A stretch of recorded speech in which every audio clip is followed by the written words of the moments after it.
Good morning students, आप सभी का स्वागत है BKP एकेडमी में। मैं दीपक कुमार आप सभी का स्वागत करता हूं। आज के इस वीडियो में हम जो है आलेखी विधि से संबंधित दूसरे प्रकार के प्रश्न जिसमें कोई भी हल ना हो, इस प्रकार के प्रश्न को हल करेंगे। ओके, तो देखिए एक प्रश्न है। कविता ने एक पेंसिल और 2 रबड़ 4 रुपए में खरीदी। ओके, कविता ने क्या करी, एक पेंसिल और 2 रबड़ 4 रुपए में खरीदी। सविता ने 2 पेंसिल और 4 रबड़ 16 रुपए में खरीदी। तब क्या हम यह पता लगा सकते हैं कि एक पेंसिल व एक रबड़ की कीमत कविता और सविता के लिए कितनी रही होगी। ओके, तो हमें जो है ये पता लगाना है कि जो पेंसिल की कीमत है कविता और सविता के लिए वो कितनी रही होगी, ये जो है पता लगाना है। ओके, तो देखिए पहला क्या है, जो कविता है उसने क्या करी, एक पेंसिल और 2 रबड़ खरीदी, कितने में, 4 रुपए में। ओके, तो हम जो है पेंसिल की कीमत को मान करके चलते हैं x, ओके, और रबड़ की कीमत को मान करके चलते हैं y। ठीक है, तो अब देखिए कविता ने क्या करी, कविता ने एक पेंसिल व 2 रबड़ खरीदी।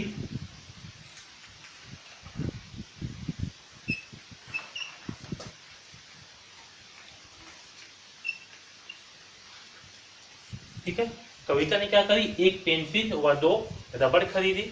तो एक पेंसिल, तो पेंसिल क्या है, x से है, और रबड़ क्या है, y है। ठीक है, तो इससे हमें क्या समीकरण प्राप्त होगा, एक पेंसिल, तो एक पेंसिल क्या है आपका x यानी कि 1x।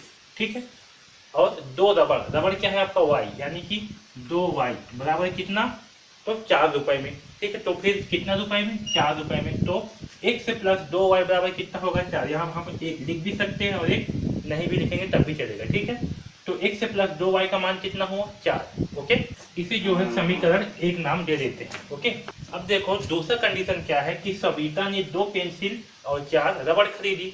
तो पेंसिल का मूल्य क्या है, x से है, तो कितना पेंसिल, 2 यानी कि 2x। ओके, और रबड़ का मूल्य क्या है, y, तो कितना रबड़ खरीदी है, 4 रबड़, तो यहाँ होगा 4y बराबर कितने रुपए में खरीदी है, तो 16 रुपए में खरीदी है यानी कि 16।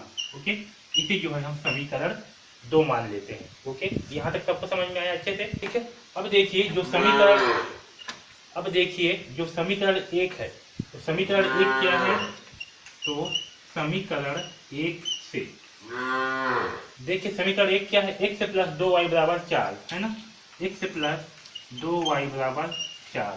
ओके, अब देखिए अगर यहाँ से हम y का मान निकालते हैं तो y का मान क्या होगा, 2y बराबर 4 माइनस x। जब x को पक्षांतर करेंगे तो क्या होगा, 4 माइनस x, और यहाँ से y का मान निकालेंगे तो क्या आएगा, 4 माइनस x बटे 2।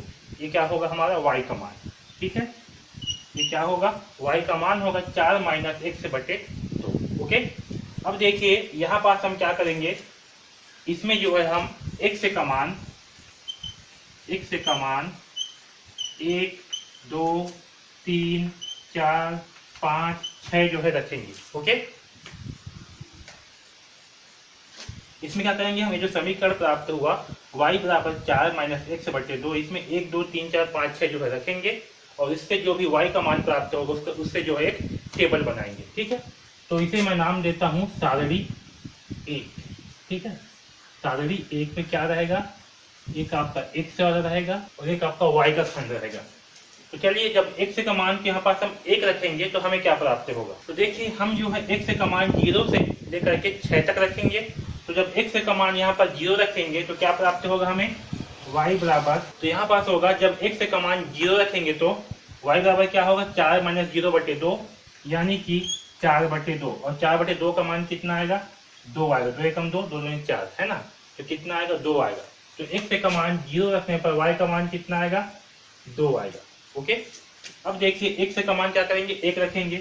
तो जब x का मान यहाँ पास 1 रखेंगे तो क्या होगा, 4 में से 1 घटाएंगे तो आएगा 3, और 3 बटे 2 का मान कितना आएगा, जब से भाग करेंगे तो 3 को 2 एकम 2, 1 बचेगा, 2 पंचे 10। ओके, यानी कि 1.5 आएगा। ठीक है, इसे भाग करके आप देख लीजिएगा कितना आएगा, 1.5। तो जब x का मान 1 रखेंगे तो y का मान कितना आएगा, 1.5। ओके, जब x का मान यहाँ पर 2 रखेंगे तो y का मान कितना आएगा, 4 में से 2 घटाएंगे तो बचेगा 2, और 2 बटे 2 का मान होगा 1। तो x का मान 2 रखने पर y का मान कितना आया, 1 प्राप्त हुआ। ओके, जब x का मान 3 रखेंगे तो y का मान कितना आएगा? तो देखिए 4 में से 3 घटाएंगे तो क्या बचेगा? 1। तो यहाँ पास आएगा 1/2 और 1/2 का मान क्या होगा? 1 को 2 से भाग करेंगे तो 0 यहाँ हो जाएगा 10, है ना, क्योंकि 1 है तो भाग नहीं जाएगा, 1 जो है तो क्या होगा? 0 के बाद लगाएंगे दशमलव, यहाँ हो जाएगा 10 और 2 पंचे 10 यानी कि 0.5। तो जब x का मान रखेंगे 3 तो y का मान होगा 0.5। ओके, अब देखिए यहाँ पर रखेंगे 4, क्या रखेंगे? 4। तो 4 - 4 क्या प्राप्त होगा? 0, और 0 को किसी भी संख्या से भाग करने पर हमें क्या प्राप्त होगा? 0 प्राप्त होता है, यानी कि जब x का मान होगा 4 तो y का मान होगा 0। ओके, है समझ में? अब देखिए 4 के बाद अगर x का मान रखेंगे 5, यहाँ पास x है, इसके स्थान पे क्या रख रहे हैं? 5।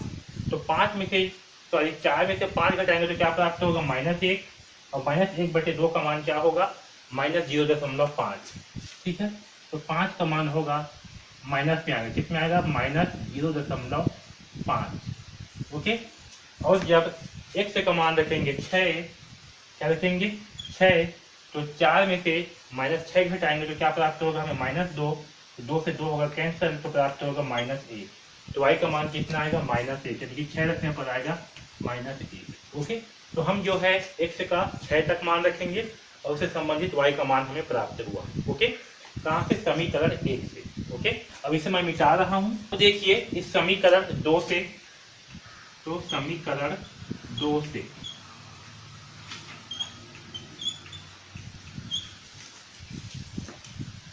तो इस समीकरण 2 में क्या है? 2x + 4y बराबर कितना है? 16।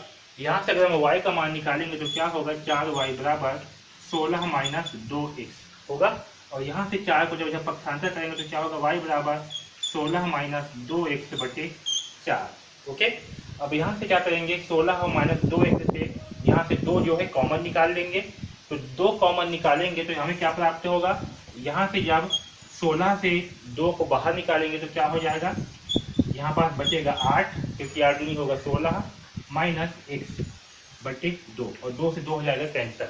ओके, तो अब यहाँ नीचे में 4 है, 2 एकम 2, 2 दूनी 4। तो यहाँ पास y का मान आएगा 8 - x/2। क्या आएगा y का मान? 8 - x/2।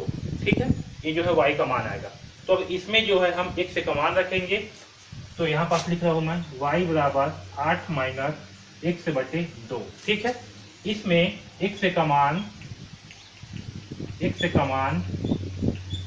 0, 1, 2, 3, 4, 5, 6 रखने पर। ओके, ठीक, तो क्या करेंगे? इसमें जो है x का मान 0, 1, 2, 3, 4, 5, 6 रखेंगे, और देखिए इसका मान क्या है। तो देखिए जब इसमें x का मान रखेंगे 0 तो y का मान क्या होगा? 8 - 0/2, यानी कि 8/2, है ना। 8 में से 0 घटाए तो क्या आ जाएगा? 8/2 का मान कितना आएगा? 4। 2 एकम 2, 2 चौका 8। तो x का मान 0 रखने पर y का मान कितना आएगा? 4 आएगा। ओके, जब x का मान रखेंगे 1 तो कितना आएगा? 7/2, और 7/2 को जब भाग करेंगे तो क्या प्राप्त होगा? देखिए 7 को 2 से भाग करने पर 2 × 6। ओके, 1 बचेगा, लगाएंगे दशमलव, होगा 0, 2 पंचे 10, यानी कि 3.5। x का मान 1 रखने पर प्राप्त होगा 3.5। ओके, अब x का मान रखते हैं 2, तो 8 में से 2 घटाएंगे तो क्या प्राप्त होगा? 6। तो यहाँ होगा 6/2। अब 6 में से 2 को जब 6 को जब 2 से भाग करेंगे तो क्या प्राप्त होगा? 3। ओके, तो जब x का मान 2 है तो इसका मान क्या होगा? 3 होगा।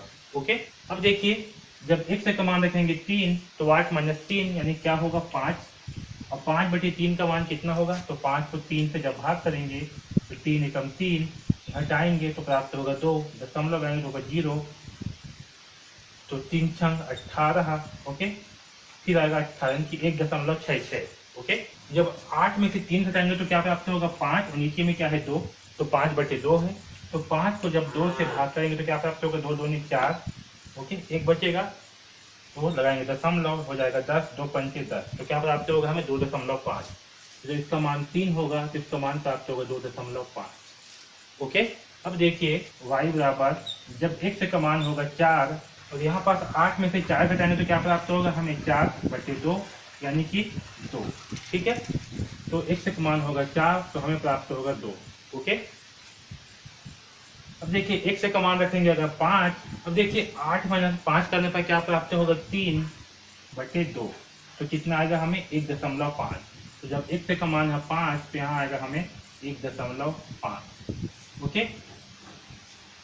अब x का मान रख देंगे 6, तो होगा 8 माइनस 6/2, यानी कि कितना 2 प्राप्त होगा, तो 2/2 इसका मान क्या होगा 1। ठीक है, तो x का मान 6 रखने पर क्या प्राप्त हुआ 1। ये जो है हमारे पास दो सारणी आ गए हैं। अब इसे जो है ग्राफ में प्लॉट करेंगे। तो यहाँ देखिए, यहाँ पास मैं ग्राफ बना रहा हूँ। अब यहाँ देखिए ये क्या है हमारा x एक्सिस, ये क्या है y एक्सिस। क्योंकि इसमें जो है कुछ मान किसमें है, माइनस में है, इसलिए नीचे भी हमें लाइन खींचना पड़ रहा है। यहाँ पास -1, -2, -3 किया। ओके, तो चलिए अब पहला सारणी को जो है इस ग्राफ में प्लॉट करते हैं। तो देखिए पहला में क्या है, x का मान 0 है, तो y का मान कितना है 2 है। x का मान क्या है 0। ओके, इसमें 0 कहाँ होता है, ये वाला पॉइंट जो है 0 होता है, जहाँ पास x एक्सिस और y एक्सिस दोनों काटते हैं, और क्या होता है 0 होता है। तो जब x का मान क्या है 0, तो y का मान कितना है 2, यानी कि y का मान कहाँ पास है, यहाँ पास है। ओके, यहाँ पास है इस बिंदु पर। अब देखिए जब x का मान है 1, तो y का मान कितना है 1.5। x का मान कितना है 1, y का मान कितना है 1.5। तो देखिए ये 1 है और ये 2, इसके बीच में क्या होगा, इसके बीचों बीच में 1.5। तो मैं जो है 1 को बड़ा लाइन खींच रहा हूँ, 1.5 ये आधा लाइन है, फिर 2 को बड़ा कर रहा हूँ, 2.5 को थोड़ा छोटा कर रहा हूँ, ये आपका 3 है, फिर 3.5, ये आपका 4 है, ये 4.5 और ये आपका 5 है। ठीक है, इसी प्रकार से इधर भी नीचे साइड में भी थोड़ा अच्छे से बना देता हूँ, है ना। यहाँ पास -1, यहाँ पास देता हूँ 5 को, है ना। यहाँ पास 2 है, यहाँ बीच में 5, यहाँ 5 है, यहाँ 3। ओके, तो अब देखिए जब x का मान 1 है, तो y का मान कितना है 1.5, यानी कि यहाँ पास। ठीक है, तो आपका यहाँ पास आएगा। ओके, जब x का मान 2 है, तो y का मान कितना है 1, इसका मान 2, तो y का मान 1, यानी कि यहाँ पास आएगा। ओके, जब x का मान 3, तो y का मान कितना 0.5, 0.5 लगभग आपका यहाँ पास होगा। तो 3 तो कितना मान है 0.5, यानी कि लगभग यहाँ पास। ओके, जब x का मान 4, तो y का मान कितना है 0, यानी कि आपका यहाँ पास आएगा। ठीक, जब x का मान 5, तो y का मान -0.5 है ना, यानी कि 5 है तो कहाँ -0.5, यानी कि लगभग यहाँ पास आपका। ओके, जब x का मान 6, तो y का मान -1। ओके, अब इन सारे बिंदु को जो है हम मिला देते हैं, तो हमें जो है कुछ इस प्रकार से लाइन से प्राप्त हो रहा है। क्योंकि मैं ऐसे रफ में बना रहा हूँ, इसलिए लाइन थोड़ा टेढ़ा है। जब आप बनाओगे ना, तो लाइन एकदम सीधा लाइन प्राप्त होगा। क्या होगा, लाइन जो है एकदम सीधा रहेगा। ओके, अब चलिए इस सारणी नंबर 2 को बनाते हैं। तो जब x का मान 0 है, तो y का मान कितना है 4। x का मान 0, तो y का मान कितना है 4, यानी कि यहाँ पास। जब x का मान 1, तो y का मान 3.5, 1 है तो कहाँ है 3.5, यानी कि लगभग यहाँ पास। ठीक, जब x का मान 2, तो y का मान कहाँ है 3, यानी कि लगभग यहाँ पास में। जब x का मान 3, तो y का मान कहाँ है 2.5, यानी कि लगभग यहाँ पास में। ओके, जब x का मान 4, तो y का मान है 2, यानी कि लगभग आपका यहाँ पास में। ओके, जब x का मान 5, तो y का मान कितना है 1.5, यानी कि लगभग 1.5 आपका यहाँ पास में। ओके, जब x का मान 6, तो y का मान है 1, लगभग यहाँ पास में। ठीक है, तो यहाँ से जो है हमें एक इस प्रकार से रेखा जो है प्राप्त हो रही है। ये रेखा भी आपको बिल्कुल सीधा ही प्राप्त होगा, है समझ में। जब आप इसे जो है ना ग्राफ पेपर में जब प्लॉट करोगे, उसमें जो है शो करोगे, तो आपको जो है लाइन बिल्कुल सीधा प्राप्त होगा। ठीक, तो देखिए इसमें क्या हो रहा है, जो लाइन है ये लाइन जो है इसमें 2 समांतर लाइन जो है प्राप्त हो रही है। ठीक, हमें ग्राफ कैसे प्राप्त हो रही है, 2 समांतर लाइन प्राप्त हो रही है। इसलिए इसका हल क्या होगा, इसका जो है कोई भी हल प्राप्त नहीं होगा, क्योंकि इसमें कोई भी बिंदु जो है वो उभयनिष्ठ नहीं है समझ में। तो क्या होगा, इसका जो है कोई भी हल प्राप्त नहीं होगा। ठीक है, अगर इस ग्राफ में जो है ये बिंदु जो है कहीं पास एक दूसरे को काटते, तो हमें क्या हल प्राप्त होगा, अद्वितीय हल प्राप्त होगा, जो कि हमने इससे पहले वाले प्रश्न में हल किया था। इसमें क्या होगा, दोनों लाइन जो है एक समांतर लाइन प्राप्त होगा हमें। ठीक है, हमें क्या हो रहा है, एक समांतर लाइन प्राप्त हो रहा है जो एक दूसरे को नहीं काट रहे हैं। तो ये क्या होगा, इस प्रकार के जो ग्राफ प्लॉट होगा इसे हम इसका कोई हल नहीं है कहेंगे। क्या कहेंगे? इसका कोई भी हल नहीं है। ओके, आया समझ में? तो इस प्रकार से हम आलेखी विधि की सहायता से कोई भी हल नहीं वाले प्रश्नों को हल करेंगे। ओके।